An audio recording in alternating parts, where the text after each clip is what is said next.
আসসালামাইকুম দর্শকবৃন্দ, ছোট্ট একটা বিষয় নিয়ে আপনাদের সাথে আজকে আলাপ করতে আসলাম। বিষয়টা হচ্ছে, আমরা বলি যে সবজির দাম এত বাড়তেছে কেন।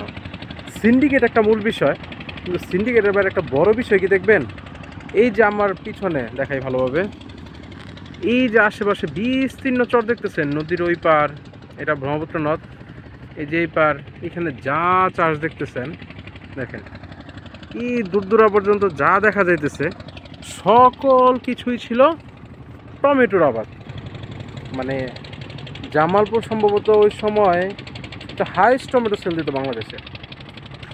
এই দেখেন, এখন টমেটো নাই, এখন হচ্ছে এই যে ফসলগুলো দেখতে পাচ্ছেন, এগুলি সব হচ্ছে ভুট্টার চারা। এই সম্পূর্ণ চরে এখন আরই নাই, এগুলো টমেটো নাই। এক হচ্ছে এই যে বালু উত্তোলনের গদি হয়েছে, আর যা ছিল অবশিষ্ট কিছু কৃষক যারা আসলে অপরাগক কোনো কিছু করতে পারবে না, তাদের জন্য এই যে ভুট্টা চাষ করতেছে। ভুট্টা চাষ লাভবান, কিন্তু একটা সেক্টর কিন্তু অটোমেটিক কমে গেছে, মানে নাই হয়ে গেছে। কমে গেছে বলতে কি, নাই হয়ে গেছে। এই অঞ্চল থেকে টমেটো চাষ একবারে নাই।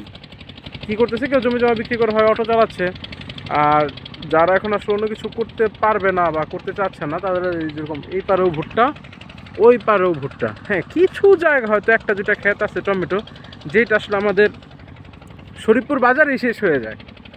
অল্প কিছু হয়তো ঢাকা যায় কিনা সন্দেহ।